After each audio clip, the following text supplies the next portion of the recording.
Tom Brady versus Aaron Rodgers. Who would win in an IndyCar race and why?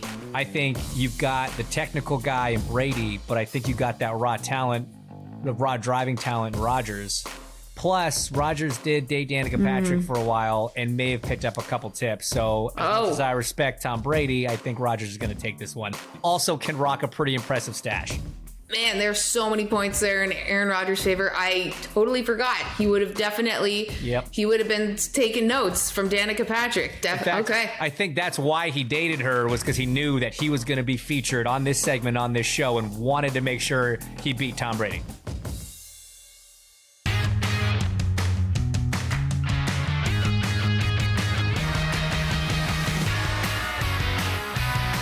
Hey guys, welcome on into Drinks with Binks. I'm Julie Stewart Binks, and today I'm excited to make some history here on the show. We are having our first ever race car driver, also someone from God's country, one of my Canadian brethren, and you will know him as IndyCar driver. He's also a podcast host and a bourbon connoisseur, and in that note, I would like to raise my bourbon to the one and only James Hinchcliffe, who is returning to the track full-time this season for Andretti Autosports, IndyCar driver. Thank you so much for being on the show, and cheers to you, buddy. You've done so much. Thanks for having a little sip of bourbon with us. Yeah, no, I mean, it's not often you get invited into something where they encourage you to drink bourbon while we do it. So I'll come on anytime you want. This is great.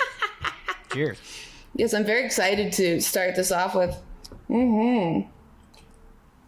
Smooth. And we're going to get to it later on in the show, but you have your own sort of bourbon company that you're drinking right now. Actually, let's plug that bad boy right now. What do you got going on? Okay, so basically how it works is, I've got a foundation that my wife and I started called the Stop and Go Foundation. And right now we're trying to raise money for the Red Cross. Blood donation's a big thing for me. I had a bad accident a while back, needed a bunch of blood. So it's kind of been my thing ever since. So I like giving back. I like helping. I also like bourbon. I found a way to kind of tie the two together by reaching out to different distilleries and getting these barrels to buy for the charity, and then we sell them off to raise money for the foundation. So the one I'm drinking today is our current offer, which is an old Hamer. It's a very old label that was resurrected by a company here in Indianapolis called West Fork Whiskey. So we did a barrel taste of their cask strength, and took the barrel home and bottled it up, and now we sell it for charity. So everybody wins. That's great. And I mean, you have you're so involved in all these different enterprises, but the main one is, of course, being on the track, getting ready for the Indy 500 practice. We know that is coming up. What sort of goes into just being able to get yourself ready mentally and physically for a race like this? Well, I mean, the Indy 500 obviously it's unique in a lot of ways, but it's our longest race of the year, 500 miles. We're usually in the car for 3.5, maybe 4 hours, depending on the pace of the race, yellow flags, things like that. And so you kind of brought it up. The mental side of it is huge. I mean, maintaining the kind of focus that you have to drive an Indy car at 200 plus miles an hour with 32 other yahoos on the track for that amount of time is intense. So we do a lot of, different drivers have different ways they do it. I work with a mental coach. I do a lot of simulation work, some visualization stuff, and just we do a lot of, there's a couple apps that I play that are, about focus and attention and things like that. Anything you can do to try to get, most drivers naturally have ADD, which is a really bad thing, but you try to break through that with some of these different techniques. And then the physical side of it, driving an IndyCar is incredibly physical. The G-forces that you experience are insane. The temperature in the cockpit is outrageous. Like, we'll lose almost 10 pounds just during the Indy 500, mostly water weight. Wow. But it's not a great diet because it all comes back as soon as you get out of the car and rehydrate. But how does one lose 10 pounds during a race? So it's, you're obviously working hard. So you are burning calories, you're burning energy, but a lot of it is just water weight. It's so hot in the cars. We don't have air conditioning. We have a very small amount of water and fluid that we can drink during the race. So it gets hot when you're working that hard and you're wearing no-mix suits and helmets and all sorts of stuff. So it's not pretty. Yeah, it's always so fascinating. Do you ever, so when you're racing, you talk about the mental aspects of being like, very dialed in. Do you ever race, especially say Indy 500, and you realize, oh, wow, 10 laps have just gone by, or not, whatever there, but like, wow, oh, here I am. I zoned out because I've just been so dialed in. I mean, sometimes, yeah. I think a lot of times as a driver, you try to like get into that zone, and you almost want driving the car to be a subconscious thing, right? So you're almost not thinking about it. It's just happening. And so, yeah, you can, especially if you're locked into a battle with another driver and it takes you 5, 10, 15 laps maybe to get around them. And then you finally do. And then you're out in clean air. You're like, wait, how long did that take? How long were we doing that? Like, I was just so locked in that moment. So it's definitely something that can happen. Yeah, and you sort of brought it up earlier, but your connection with Red Cross, being able, blood donation because of the accident that you went through in 2015. What kind of work mentally did you have to do to get to the point? And maybe you have you gotten past it? Like, do you think about it when you're racing at all? No. So, it's funny after, the accident and I started getting back into a car. A lot of people were like, oh, do you feel different? Has it changed you at all? And I always said that professionally, no, it didn't. I was still willing to take the same risks and, accept the same risks. I was still going to push myself and push the car just as hard. As far as I was concerned, the accident never really happened at a racetrack, So part of how I tackled the recovery was actually disassociating anything that I was going through, any of the pain, any of the rehab, any of that stuff with the race car or the racetrack or anything like that. It was just something that happened. Didn't matter where, why, or how. It just happened. And so kind of separating what I was going through with what actually caused it, I think really helped me get back in a car and really not think about it. Okay, so on the flip side, what's it like driving a normal car?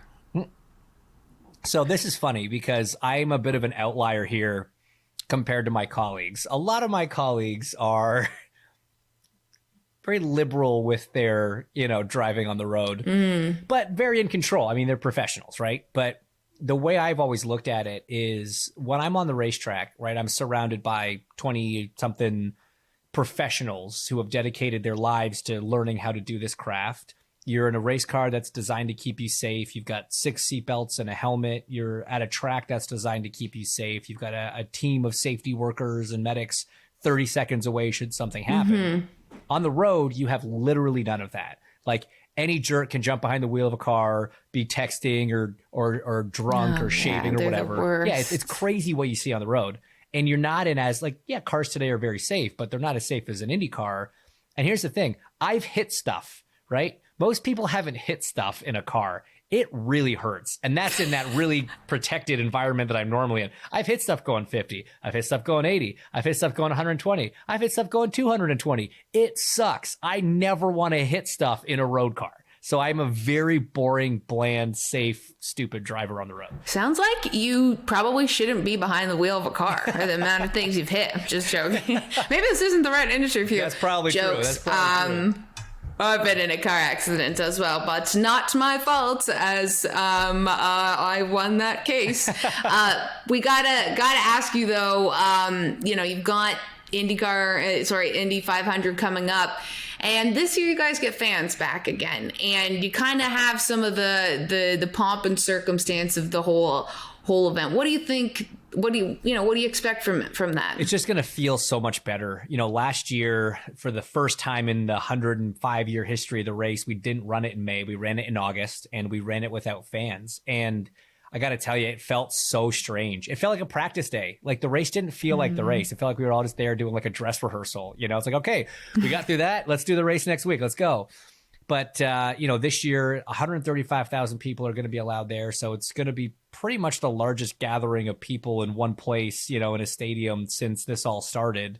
The Indy 500's always been the largest single day sporting event on planet Earth anyway. It's normally 300,000+ people, at the track there. So it's just going to be so nice. It's going to be so nice going there and having, fans having, seeing that and hearing that and feeling that. So I think we're all just super excited, even though it's still limited and some of the ancillary stuff that are traditions of the 500 aren't going to happen this year. It's baby steps. And, we're headed towards a normal 2022, hopefully. You'll still hopefully have the milk, though, right? Oh, the milk will always be there. Yes. If the cars are running, the milk will be there. And quick question before we go to break. Do they ask you what kind of milk? They do. Ahead of time? They do. Oh. You actually get a little survey thing, right? And this is actually a bone of contention with me, okay? So the whole milk tradition started in the 30s with a guy named Louis Meyer. And when he won the race, he really craved, I don't know why, but he craved a bottle of or a glass of buttermilk. And I don't know if you've ever had or seen or smelt or tasted buttermilk. It is awful stuff on its own. But that's what he wanted. And that's how the tradition started. And so for the longest time, they would give you an option. You could have your 2% milk. You could have skim milk. You could have buttermilk. And then a few years ago, they took buttermilk off the list because A, very few drivers actually chose it, and B, nobody really wants to drink it. But like, I like the tradition of it, so I always wanted it, and I've been writing sternly worded letters to the Indiana Dairy Farmers Association trying to campaign to get buttermilk back on the list. I love that. I think I love that passion. You got to get that history back. I assume you're probably not chugging it, but also you've just lost 10 pounds, so why not? YOLO, drink that buttermilk. Sounds like it's kind of tasty, maybe not. But you know what is tasty is some bourbon, and we are drinking and thinking here with IndyCar driver James Hinchcliffe. We've got a whole lot more to come after the break. Don't go anywhere.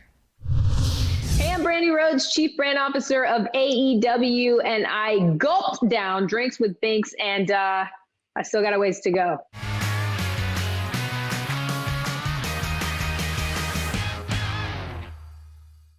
Hey, what's up? It's Sean, Lights Out Merriman, and we just play Lights Out on Drinks with Binks.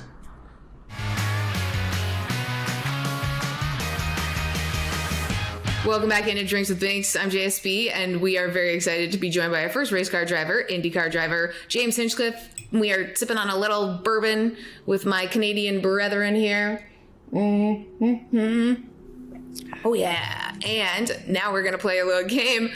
We thought, there's a lot of athletes, a lot of sports out there that think that they can drive race cars, whatever, all that kind of stuff. But we thought what would be fun is if we put them hypothetically in a car, separate cars, and had them race each other. And based off your experience in the driving world, who you think would win and why. Okay. So we're going to go through a couple different sports. Are you ready for who you got? Let's do it. Let's do it. Let's go. Okay, in the NHL, we've got Auston Matthews versus Connor McDavid. Who would win in an IndyCar race and why? That's tough. I mean, look, obviously Austin plays for my Leafs, so I'm like naturally inclined to want him to win. But I think the real differentiator here is he's rocking that kind of dirty but also kind of awesome mustache, which back in like the heyday of racing, there were a couple legends that rocked the stash. So Connor McDavid, Auston Matthews, two guys at the absolute top of their game. But I think the stash is going to give a little edge to Austin. Yeah, you know what? I thought that was going to be what was going to be the deciding factor. I think he would be a fantastic IndyCar driver just based on. It's free lap time. It's just 2/10. Yeah.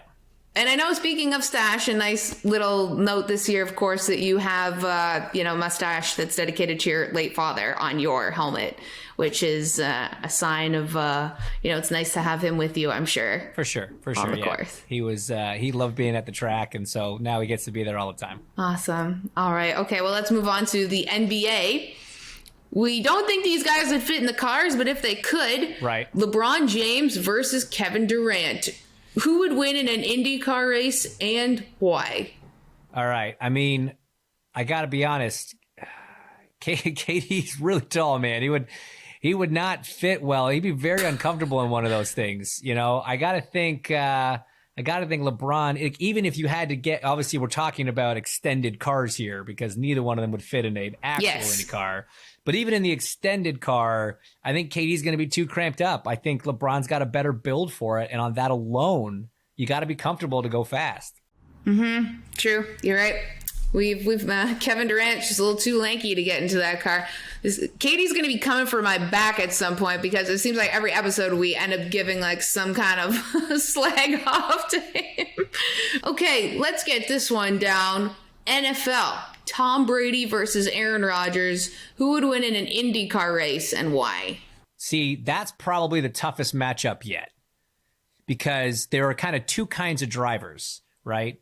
And there was a great example of this back in the 80s and early 90s in Formula One between these two crazy title rivals, Ayrton Senna and Alain Prost, right? So the one style is like super technical, very calm and collected. When you watch them drive, they almost look boring and you're surprised they're as fast as they are, but very precise and technical. Then there's kind of like the raw, just pure talent, like just taking a car and strangling the speed out of it, right? I think you've got the technical guy in Brady, but I think you got that raw talent, the raw driving talent in Rodgers. Plus, Rodgers did date Danica Patrick for a while and may have picked up a couple tips. So as much as I respect Tom Brady, I think Rodgers is going to take this one. Also can rock a pretty impressive stash. Man, there's so many points there in Aaron Rodgers' favor. I totally forgot. He would have definitely, he would have been taking notes from Danica Patrick. Okay. I think that's why he dated her, was because he knew that he was going to be featured on this segment on this show and wanted to make sure he beat Tom Brady. Yeah, no, but Aaron Rodgers totally would date her also, to get notes from her so that someday he could win in an IndyCar race. Okay, this is you and I, Canadians here. Last one. We got two icons from Canada. We got Justin Bieber taking on Drake. Who would win in an IndyCar race and why? Oh, man. Here's the thing. They both have very impressive car collections. So they probably both have a little bit of experience driving fast. Justin getting caught doing it more and ending up in jail more. So you know what? I think I'm going to give this one to Drake. I think Drake is he's better at eluding, the authorities when racing his sports car collection, it seems. Love it. A little started from the bottom. Now we're here. We've got a whole lot more to get to after the break, so don't go anywhere. Hi, I'm Mark Sanchez, and I just had drinks with Binks. Because she asked me about the butt fumble, I'm going to need you to send that bottle back. So.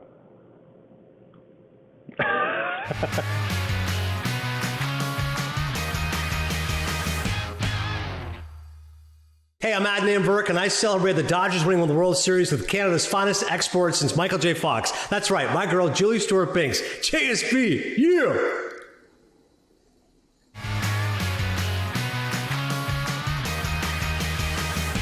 Welcome on back to Drinks with Binks. I'm JSB, joined by Hinch. We're going to call you that because that's cooler, as We're you doing said. our nicknames. IndyCar driver. Getting ready for the Indy 500, and you are a full-time driver now this year, back again. But last year you spent some time doing some broadcasting with NBC.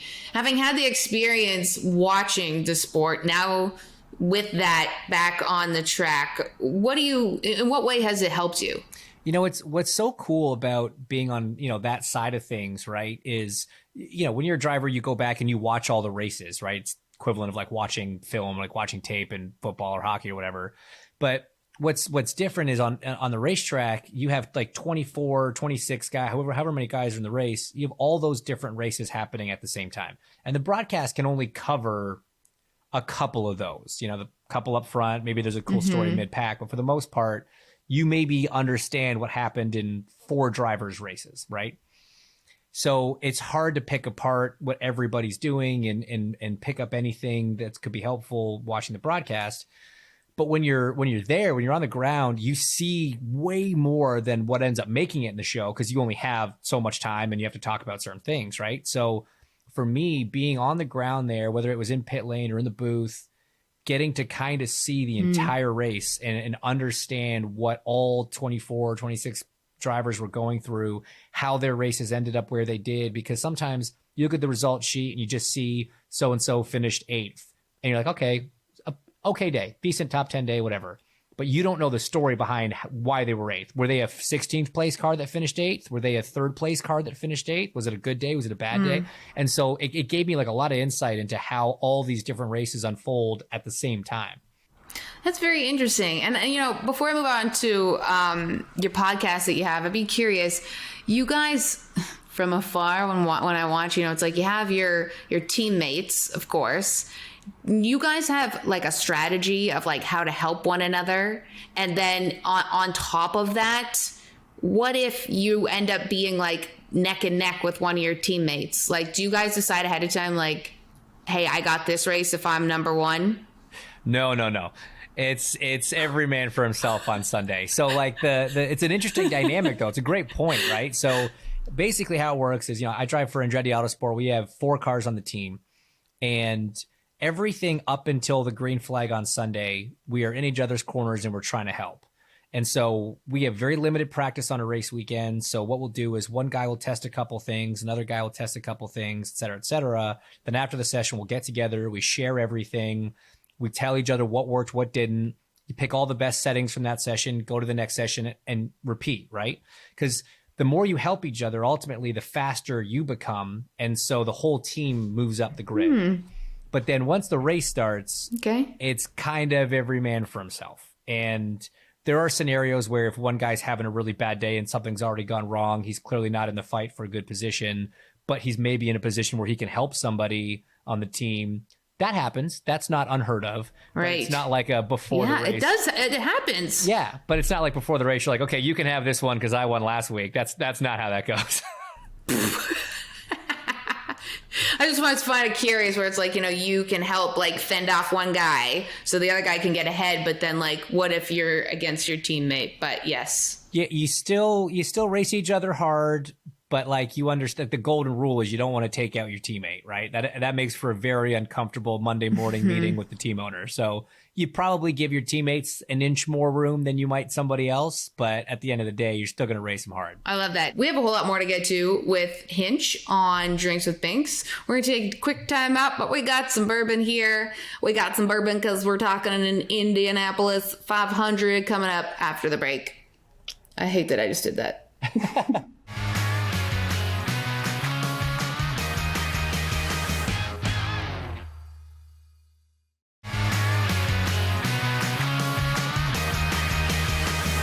Subscribe to the Fubo Sports YouTube page for clips and full episodes. Follow us at Fubo Sports on all social media channels. Also available in podcast form wherever you find your favorite pods. Guys, we've had an awesome time drinking and binking here with James Hinchcliffe. And James, where can we find you and all of your great content and activities next? Yeah, sure. So, I mean, all social media, it's at Hinchtown, the mythical town that I'm the mayor of, self-proclaimed, never run against. So we'll take that. And then, of course, if you want to check out the podcast, anywhere you can find your podcast, Off Track with Hinch and Rossi. We also air on Sirius on Thursdays, Channel 212. And yeah, I mean, if you're in Indianapolis, come check out our restaurant, Root and Bone, 46 in College. That's always a fun one. But most importantly, please find a place to go donate blood. Get on redcross.org. Look up a place. They're doing pop-ups all over the world, all over the country right now. Pandemic may have slowed things down, but I promise you the need for blood is not slowed down. So get up there. It costs you nothing. It doesn't hurt, and you're saving lives. That's all I got. That's great. Thank you so much for, spreading that message, telling us all of the great opportunities that you're involved in. And of course, as we are a Canadian hosted show, Canada cannot wait to see you win the Indy 500 in a very short amount of time. Thank you so much. Bottoms up for being on the show here today. And guys, you know where you can find us. All of our social clips are on YouTube. You can watch the show again. You can watch so many other shows on YouTube. I can never get this. At Fubo Sports. And until next time, bottoms up, bitches.